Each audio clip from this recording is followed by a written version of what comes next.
મૃતદેહો સોંપવાનું શરૂ કરાયું અને મૃતદેહો જોઈને પરિવારોનું હૈયાફાટ રુદન। અમદાવાદ પ્લેન ક્રેશ દુર્ઘટનાને કલાકો વીતી ચૂક્યા છે। ધીમે ધીમે મૃતકોના ડીએનએ રિપોર્ટ આવવાની શરૂઆત થતાં તેઓના પરિવારજનોને મૃતદેહ સોંપવાનું શરૂ કરાયું છે। અમદાવાદ સિવિલમાં અત્યાર સુધીમાં 324 લોકોના ડીએનએ માટે સેમ્પલ લેવામાં આવ્યા છે, જ્યારે 270ના પોસ્ટમોર્ટમ થઈ ચૂક્યા છે અને સ્વજનોની ઓળખ કરી 8 મૃતદેહોને પરિવારજનોને સોંપવામાં આવ્યા છે, જેમાં પ્લેન દુર્ઘટનામાં હોસ્ટેલમાં રહેલા 4 MBBSના વિદ્યાર્થીઓના મોત થયા હોવાની પુષ્ટિ કરી છે। તો અત્યાર સુધીમાં 6 લોકોના ડીએનએ મેચ થતા 2 મૃતદેહો તેમના પરિવારજનોને સોંપવામાં આવ્યા છે। હજુ પણ 9 ઇન્ટરનેશનલ પેસેન્જરના પરિવારજનના સેમ્પલ લેવાના બાકી છે, તો 4 ભારતીય નાગરિકોના સેમ્પલ લેવાના બાકી છે। આરોગ્ય મંત્રી ઋષિકેશ પટેલે કહ્યું છે કે ડીએનએ મેચની કામગીરી ચાલી રહી છે। કન્ફર્મ કર્યા બાદ પરિવારોને મૃતદેહ સોંપવામાં આવશે। બીજી તરફ પુત્ર અને પુત્રવધૂના મૃતદેહ માટે પિતા અનિલ પટેલ બીજે મેડિકલ કોલેજ પહોંચ્યા હતા, પરંતુ પુત્ર હર્ષિત અને પુત્રવધુ પૂજાનો મૃતદેહ ક્યારે મળશે તેનો જવાબ ન મળતા પરિવાર રોષે ભરાયો છે। બીજી તરફ હોસ્ટેલના પાછળના ભાગ ઉપર વિમાનની ટેલ અથડાઈ હતી, જે ટેલમાંથી અમદાવાદ ફાયર બ્રિગેડની ટીમ દ્વારા રેસ્ક્યુ સાધનોની મદદથી પ્લેનનો કાટમાળ કાપી અને એક યુવતીનો મૃતદેહ બહાર કાઢવામાં આવ્યો છે, જે એર હોસ્ટેસનો હોવાની શક્યતા છે। અમદાવાદ ફાયર બ્રિગેડનો એક કર્મચારી મહામહેનતે અંદર સુધી ગયો હતો અને તેને સાધનોથી આગળનો ભાગ કાપ્યો હતો। ત્યારબાદ દોરડા વડે તેને બાંધી અને થોડો ખેંચવામાં આવ્યો હતો, જે બાદ મૃતદેહને બહાર કાઢી લેવામાં આવ્યો હતો। અમદાવાદ સિવિલમાં પરિવારજનોને મૃતદેહો ન મળતા આક્રોશ। અમદાવાદમાં પ્લેન દુર્ઘટનાને 2 દિવસ થઈ ગયા, છતાં હજુ સુધી મૃતકોના મૃતદેહ પરિવારજનોને મળ્યા નથી।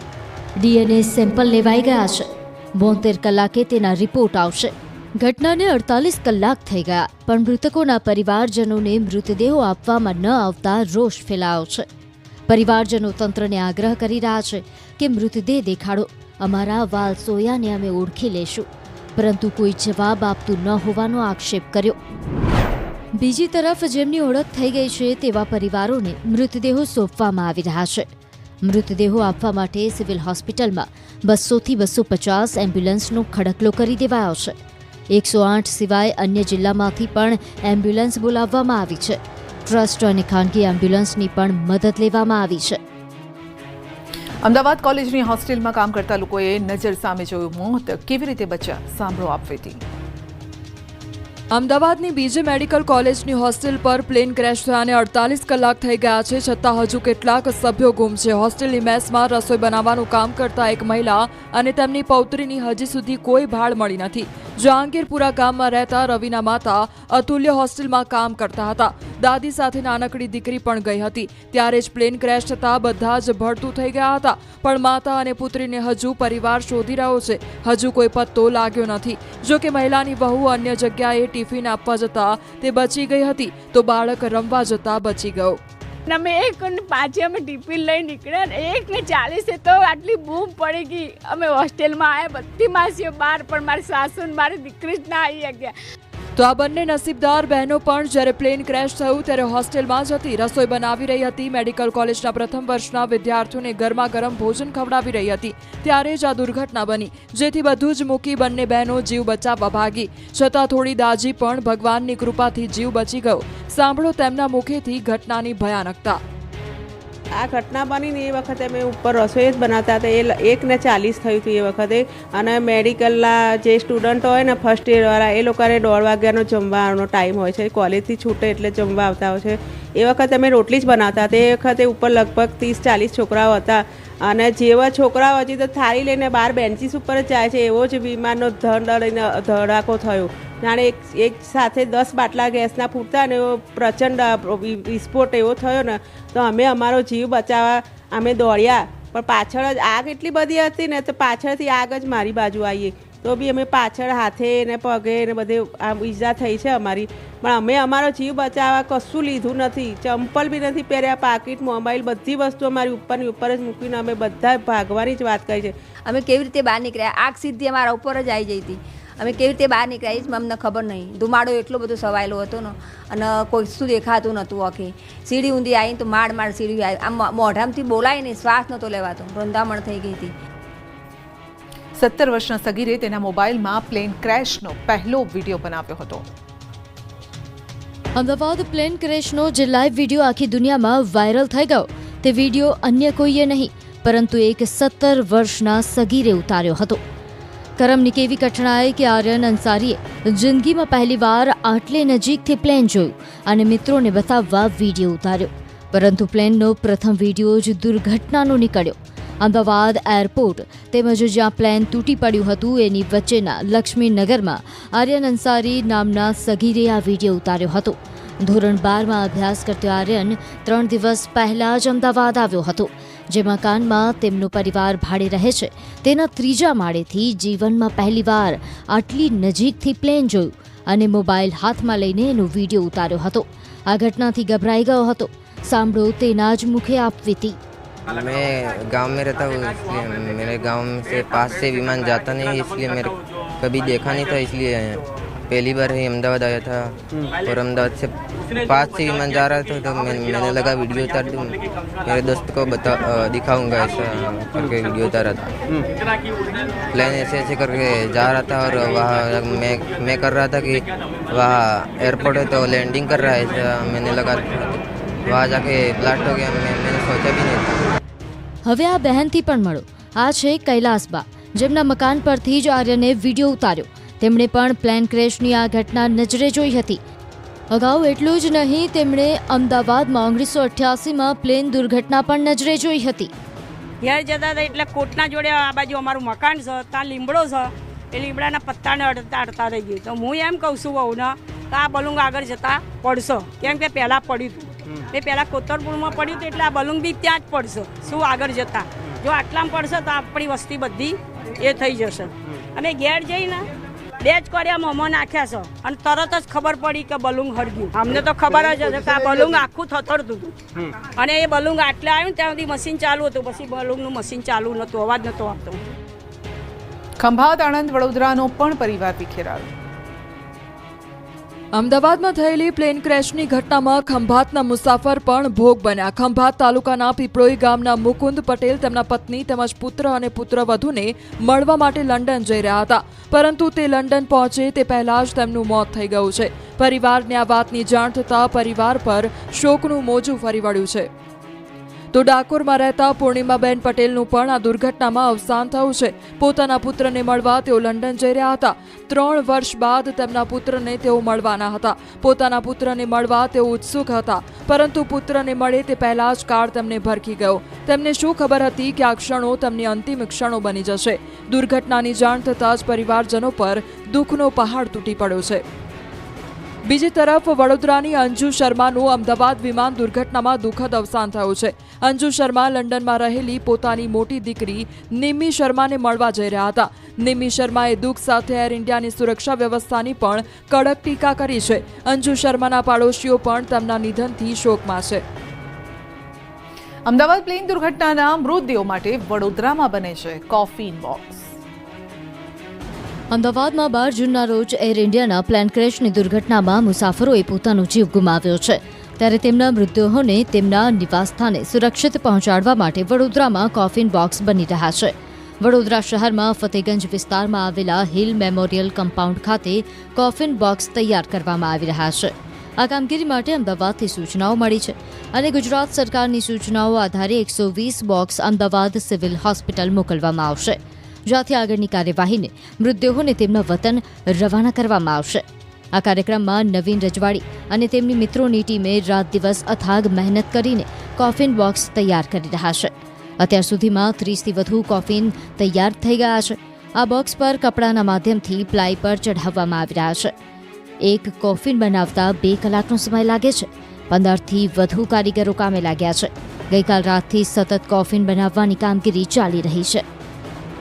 અમારી પાસે 120નો એ લોકો પાસેથી રિક્વાયરમેન્ટ આવી છે અને અત્યાર સુધીમાં અમે મેક્ઝિમમ 25-30 તૈયાર કર્યા છે, જે બપોરમાં મોકલવાના છે અને કાલે સાંજ સુધીમાં અમારે 120 પૂરા કરવાના છે.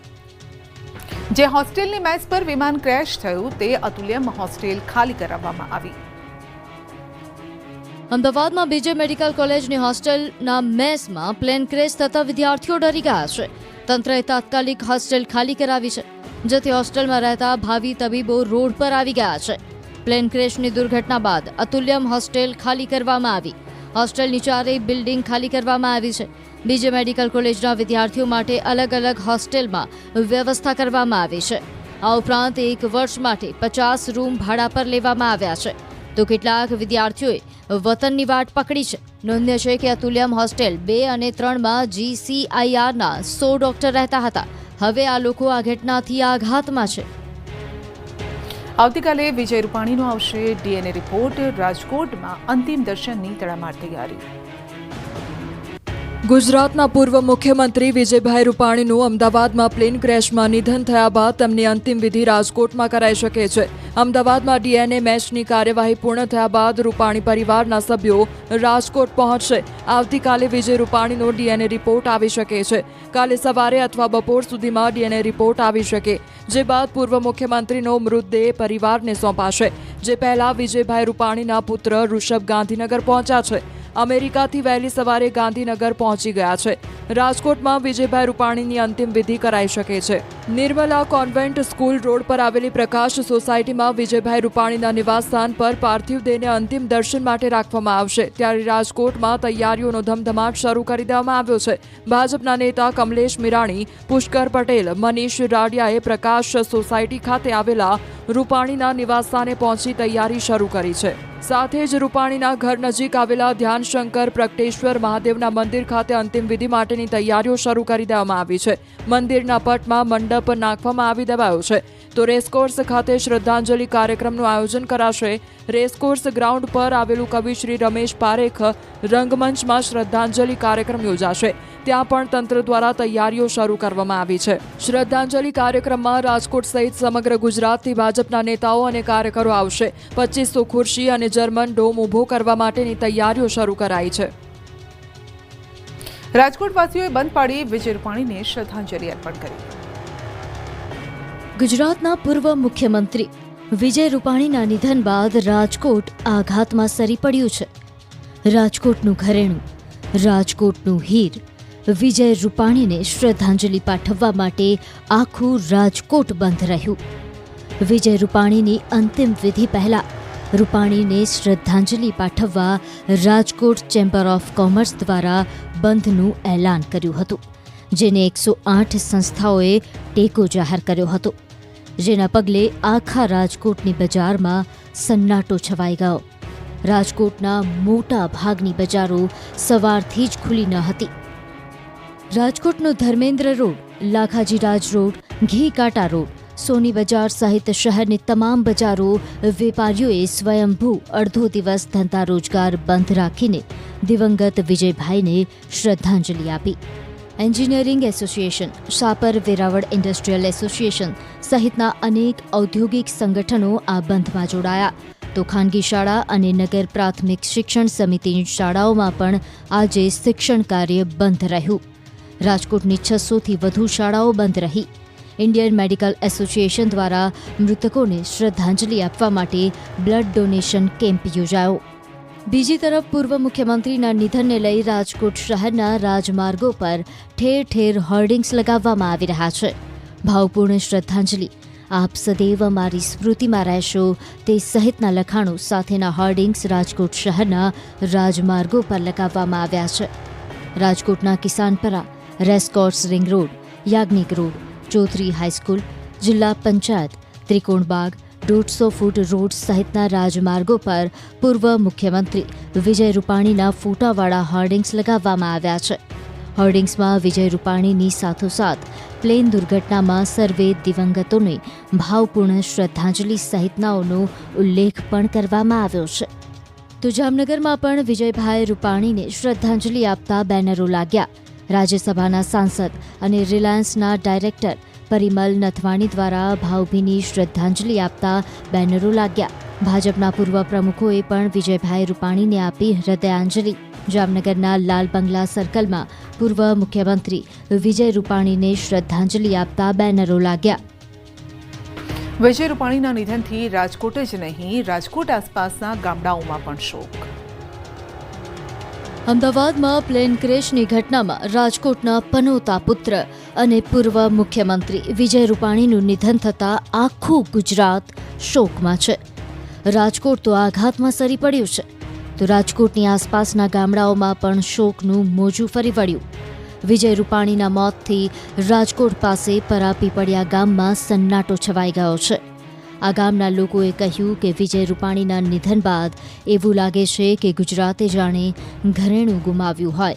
તેમણે ઘણા વિકાસના કામો કર્યા. વિજય રૂપાણીના કારણે જ ગુજરાતની એકમાત્ર એમ્સ હોસ્પિટલ તેમના ગામમાં બની. ગામની રૂપરેખા બદલાઈ ગઈ.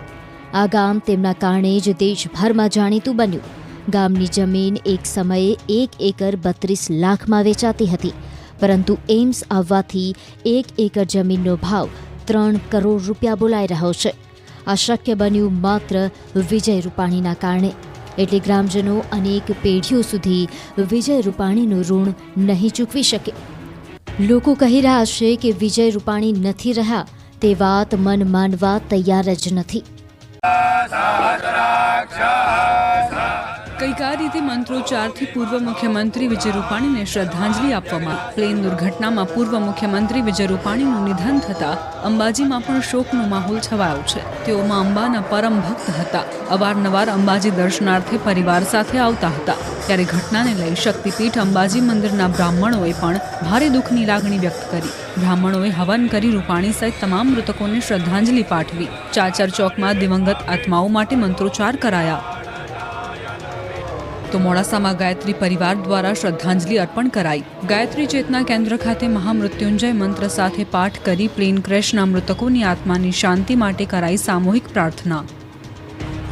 તો આ ઘટનાને લઈને કથાકાર મોરારી બાપુ પણ ભાવુક થયા. મોરારી બાપુએ અમદાવાદની વિમાન દુર્ઘટનાના દિવંગતોને ભંડારો અર્પણ કર્યો. મોરારી બાપુના ધર્મપત્ની નર્મદાબાના નિર્વાણ નિમિત્તે તલગાજરડા ખાતે આજે 4 વાગે સંત ભંડારાનું આયોજન કરવામાં આવ્યું હતું. કોંગ્રેસના રાષ્ટ્રીય અધ્યક્ષ મલ્લિકાર્જુન ખડગેએ અમદાવાદ પ્લેન ક્રેશ ઘટનાના પીડિતો સાથે સિવિલમાં મુલાકાત કરી. તેઓ સમગ્ર ઘટનાને લઈ દુઃખ વ્યક્ત કરતા કહ્યું છે કે આ મોટી દુર્ઘટના સર્જાઈ છે. અમદાવાદના ઇતિહાસમાં આ ઘટના ક્યારેય નહીં ભૂલાય. बड़े दुख के साथ कहना चाहता हूँ ये बहुत बड़ी हादसा अहमदाबाद में हुई है. ये घटना अहमदाबाद के इतिहास में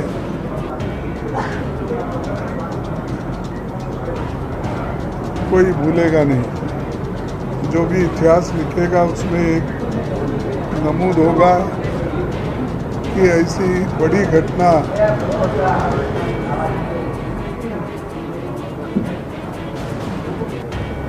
इसकी एयरलाइंस की हो गई, एयर इंडिया की, तो इसमें बहुत से लोग अपना पूरा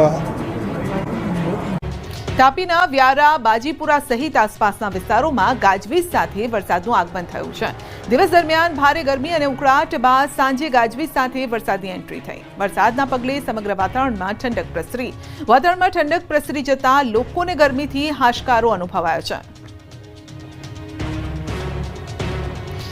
આ તરફ તાપી જિલ્લાના વાતાવરણમાં પણ અચાનક પલટો આવ્યો. વ્યારા સહિત આસપાસના વિસ્તારોમાં ગાજવીજ સાથે વરસાદનું આગમન થયું. દિવસ દરમિયાન ભારે ગરમી અને ઉકળાટ બાદ સાંજે ગાજવીજ સાથે વરસાદની એન્ટ્રી થઈ અને વરસાદના પગલે સમગ્ર વાતાવરણમાં ઠંડક પ્રસરી જતા લોકોને ગરમીથી હાશકારો અનુભવાયો.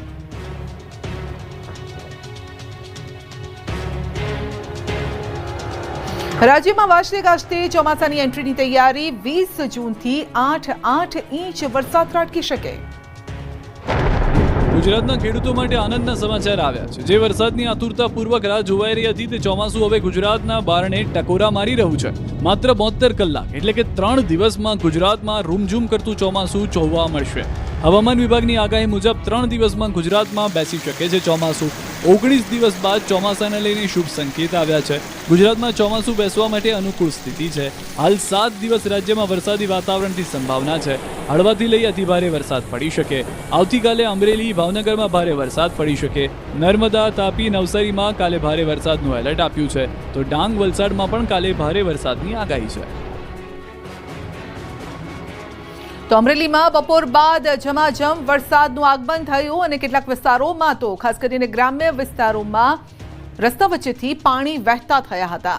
અચાનક જ વરસાદથી લોકોને પણ રાહત મળી છે ગરમીમાંથી, કારણ કે અસહ્ય ગરમી અને ઉકળાટનો લોકો સામનો કરી રહ્યા હતા અને ખેડૂતો ખાસ કરીને વરસાદની રાહ જોતા હતા. પરંતુ બપોર બાદ વરસાદની એન્ટ્રી થઈ છે. ગોંડલમાં ફરી વરસાદી માહોલ જામ્યો છે. પવન સાથે ધોધમાર વરસાદ વરસ્યો છે. Marketing yard, bus station, railway station, jail ચોક, માંડવી ચોક સહિતના વિસ્તારોમાં વરસાદ વરસ્યો. ભારે પવન સાથે ગોંડલ શહેર તેમજ આસપાસના ગ્રામ્ય પંથકોમાં પણ વરસાદની એન્ટ્રી થઈ છે. તો સાંજ પડતા ઝમાઝમ વરસાદની એન્ટ્રી થઈ છે. લોકો પણ ભીંજાવા લાગ્યા હતા. લોકો પણ રેનકોટ કે છત્રી વગર નીકળ્યા હતા, કારણ કે તેઓને ખ્યાલ જ ન હતો કે આ રીતે વરસાદ તૂટી પડશે.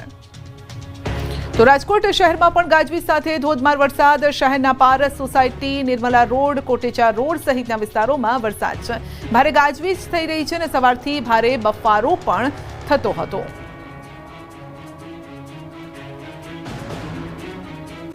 સંઘપ્રદેશ દાદરાનગર હવેલીના વાતાવરણમાં આજે પણ પલટો આવ્યો છે અને સવારથી બપોર સુધી ગરમી અને ઉકળાટના માહોલ વચ્ચે સાંજના સમયે સેલવાસ, ટુક્કરખાડા સહિત આસપાસના વિસ્તારમાં ધોધમાર વરસાદની એન્ટ્રી થઈ. થોડા સમય સુધી વરસેલા ભારે વરસાદના કારણે રસ્તા પર પાણી ફરી વળ્યા છે.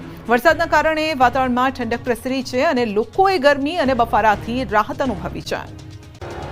છોટાઉદેપુર જિલ્લામાં ગાજવીજ સાથે ધોધમાર વરસાદ વરસ્યો છે. વીજળીના કડાકા ભડાકા સાથે વરસાદ વરસ્યો.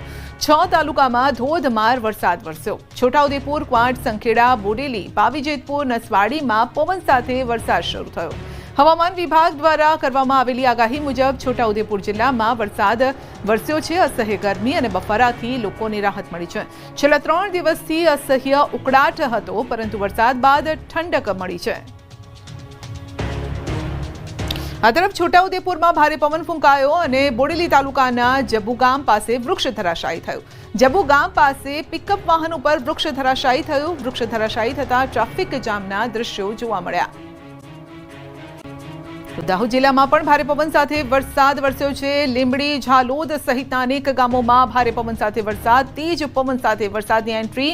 ચોમાસા જેવો માહોલ સર્જાયો છે અને દિવસભર દરમિયાન ગરમી રહી. અસહ્ય ગરમી બાદ સાંજના સમયે વાતાવરણમાં પલટો આવ્યો અને વરસાદ વરસતા વાતાવરણમાં ઠંડક પ્રસરી છે.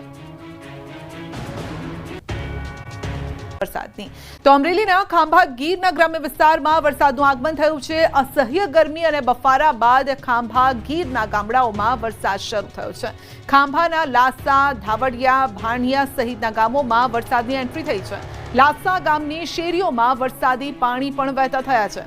વરસાદનું આગમન થતાં ખેડૂતોમાં પણ ખુશીનો માહોલ છે અને એટલો વરસાદ પડ્યો કે રસ્તા પરથી નદી વહેવા લાગી. આ તરફ અમરેલીના વડિયાના ગ્રામ્ય વિસ્તારોમાં પણ વરસાદ વરસ્યો છે. બપોર બાદ વાતાવરણમાં પલટો આવ્યો. અસહ્ય ગરમી અને ઉકળાટ બાદ વરસાદનું આગમન થયું છે. વડિયા આસપાસના ગામો મોરવાડા, તોરી, રામપુર, કુંકાવાવ, મેઘાપીપલિયા, અમરાપર, ખાપખરિયા સહિતના વિસ્તારોમાં વરસાદ છે. મોરવાડા ગામે મિની વાવાઝોડા જેવી સ્થિતિ સર્જાઈ છે. તો ભારે પવન અને વરસાદથી અત્યારે બગડાટી બોલાઈ ગઈ છે અને રસ્તા પર પાણી થઈ ગયું છે. સાબરકુંડલાના ગ્રામ્ય વિસ્તારમાં પણ વરસાદ. ધોધમાર વરસાદથી રસ્તા પરથી પાણી વહેતું થયું. પિયાવા, વંડા, ખાલપર, અંકોડા, ફાચડિયા, મેવાસા સહિતના વિસ્તારોમાં વરસાદ છે. અમરેલી જિલ્લાના ગ્રામ્ય વિસ્તારોમાં પણ વરસાદ જામ્યો છે. અમરેલીના ધારી સહિતના ગ્રામ્ય વિસ્તારોમાં વરસાદ. ગ્રામ્ય વિસ્તારમાં ગાજવીજ સાથે વરસાદની એન્ટ્રી થઈ છે. ધારી, ગોવિંદપુર, કુબડામાં વરસાદ વરસ્યો છે. અસહ્ય બફારા બાદ વરસાદ પડતા ઠંડક પ્રસરી છે. વરસાદથી ખેતી પાકમાં ફાયદો થશે.